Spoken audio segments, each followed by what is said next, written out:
Assalamualaikum warahmatullahi wabarakatuh. Perkenalkan, nama saya Salsa Effendi dari Prodi Komunikasi dan Penyiaran Islam. Di sini saya akan memenuhi tugas UAS mata kuliah Epistemologi Sosial yang diampu oleh Bapak Rohendi SAG MIKOM MAMUD. Nah, di sini sebelum saya akan menjawab soal-soalnya itu saya akan menyebutkan dahulu soalnya. Soal pertama yaitu jelaskan dengan bahasa Anda sendiri bagaimana pokok-pokok pemikiran tokoh-tokoh postmodernis Michael Foucault dan apa pengaruhnya terhadap cara berpikir masyarakat kontemporer saat ini. Nah, saya akan menjelaskan pertanyaan nomor 1 ini. Kekuasaan dan pengetahuan. Foucault berargumen bahwa kekuasaan tidak hanya dimiliki pemerintahan, tapi tersebar di mana-mana melalui pengetahuan. Nah, adapun di sini pokok-pokok pemikirannya yaitu yang pertama, pokok pemikiran Michael Foucault itu yaitu kekuasaan menciptakan kebenaran apa yang dianggap normal atau gila di masyarakat. Nah, sebenarnya itu ditentukan oleh mereka yang memegang kendali wacana seperti institusi medis atau hukum. Nah, untuk pengaruh saat ini itu masyarakat kontemporer itu menjadi sangat peduli pada pengawasan. Nah, terus kita merasa diawasi seperti konsep panoptikon, sehingga kita mendisiplinkan diri sendiri sesuai norma di media sosial, bahkan tanpa dipaksa secara fisik pun. Nah, lanjut, yaitu pertanyaan kedua. Salah satu pemikiran yang terkenal dari tokoh Jacques Derrida adalah tentang teori dekonstruksi. Derrida memandang bahwa teks merupakan semua realitas yang bermakna. Jelaskan pemahaman Anda bagaimana konsep pemikiran Derrida tentang dekonstruksi dan berikan contoh serta pengaruhnya terhadap kehidupan sosial media. Nah,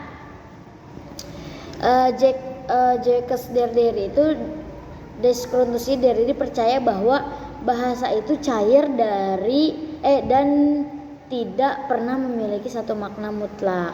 Nah, jadi dekonstruksi itu adalah cara membaca untuk membongkar asumsi atau lawan kata seperti pria dan wanita, benar atau salah gitu. Nah, Derrida ini ingin menunjukkan bahwa tidak ada makna yang benar-benar stabil. Nah, adapun contohnya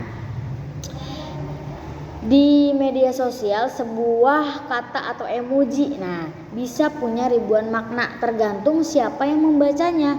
Nah, pengaruhnya adalah muncul budaya kritik di mana netizen itu selalu mencari celah nih atau makna tersembunyi di balik sebuah pernyataan tokoh publik. Nah, seperti itu. Terus lanjut.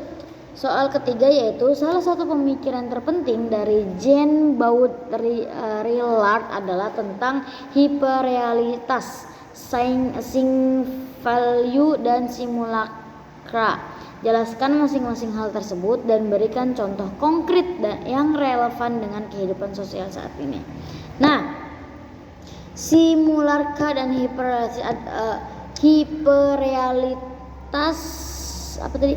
Nah, Baudrillard menyoroti bahwa kita itu lebih mencintai simbol daripada benda aslinya. Nah, sync value itu adalah nilai barang yang berdasarkan statusnya. Misal, pakai iPhone agar dianggap keren, bukan sekadar untuk telepon, tapi untuk gaya. Nah, simulacra adalah tiruan yang tidak memiliki hubungan dengan kenyataan aslinya, seperti itu. Adapun hiperrealitas adalah kondisi di mana batas antara fantasi dan kenyataan sudah kabur. Jadi sudah tidak kondisi dan batas antara fantasi itu dan kenyataan sudah kabur. Nah, contohnya yaitu filter. Saya mengambil dari Instagram, setiap saya melihat Instagram itu filter Instagram atau dunia meta versi. Nah, kita itu lebih peduli pada wajah yang kita sudah difilter. Nah, daripada wajah asli kita di cermin. Terkadang kita lebih suka wajah kita di, misalnya jika ingin kita membuat videonya, pasti kita akan langsung mencari Instagram atau TikTok, karena di dalam media sosial itu, TikTok atau Instagram itu ada filter-filter untuk misalnya kita ya menghilangkan apa yang misalnya kayak jerawat gitu, atau mempercantik. Nah itu tapi terkadang sekarang juga di HP-HP yang sudah ada langsung tercantum filternya tanpa kita harus ke Instagram atau ke TikTok terlebih dahulu, seperti itu. Lanjut ke pertanyaan keempat, yaitu manusia disebut sebagai Homo habitus. Istilah ini populer karena pemikiran Pierre Bourdieu tentang perilaku manusia. 3 istilah penting lainnya dalam pemikiran Bourdieu yang berkaitan dengan habitus yaitu modal dan arena. Jelaskan pengertian dari masing-masing istilah tersebut dan bagaimana hubungan ketiganya mempengaruhi perilaku sosial manusia. Nah, jadi modal dan arena, habitus, modal dan arena ini Bourdieu menjelaskan mengapa orang bertindak seperti yang mereka lakukan berdasarkan latar belakang mereka. Nah, habitus itu adalah kebiasaan atau cara berpikir yang tertanam sejak kecil atau insting sosial lah. Nah, modal itu adalah aset yang kita punya. Contoh bisa uang, gelar pendidikan atau koneksi.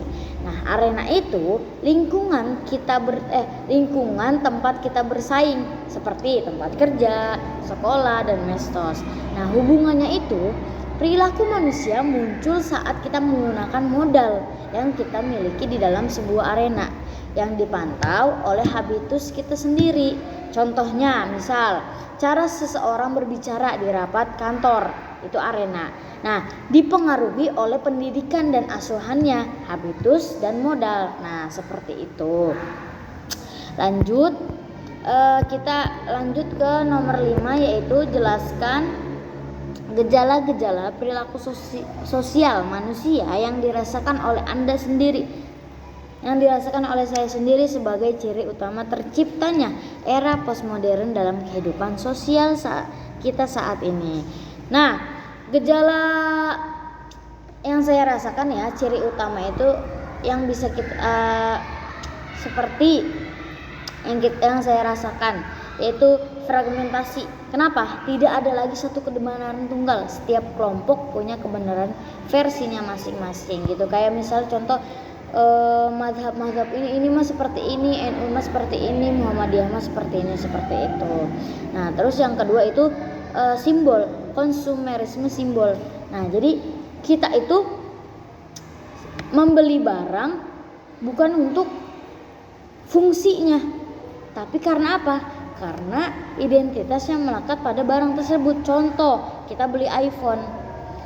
Saya banyak melihat ya teman-teman saya yang di luaran sana membeli iPhone itu bukan untuk fungsi, bukan untuk misalnya kayak seperti chattingan, teleponan atau untuk kerjaan, tetapi untuk kebanyakan rata-rata yang itu untuk misal gaya lah, karena ya emang iPhone sudah menjadi suatu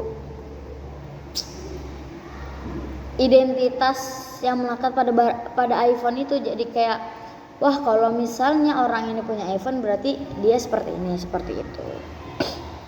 Jadi tidak pada fungsinya gitu kebanyakan orang, tapi sebagian ada yang memang melakukannya, memang memakainya secara fungsinya, tapi kebanyakan ada yang seperti itu. Nah, terus apa tadi?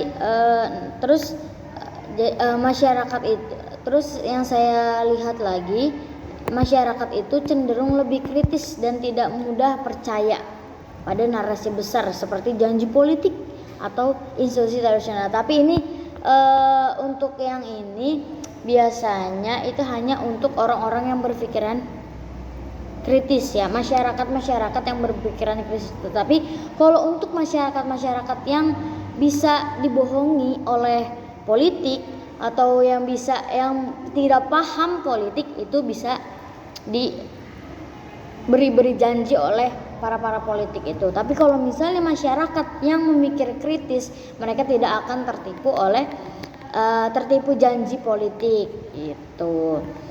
Terus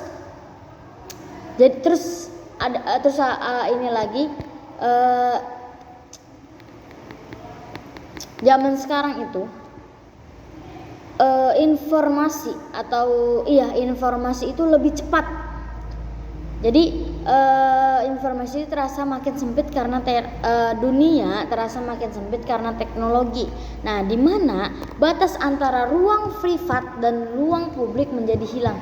Kenapa?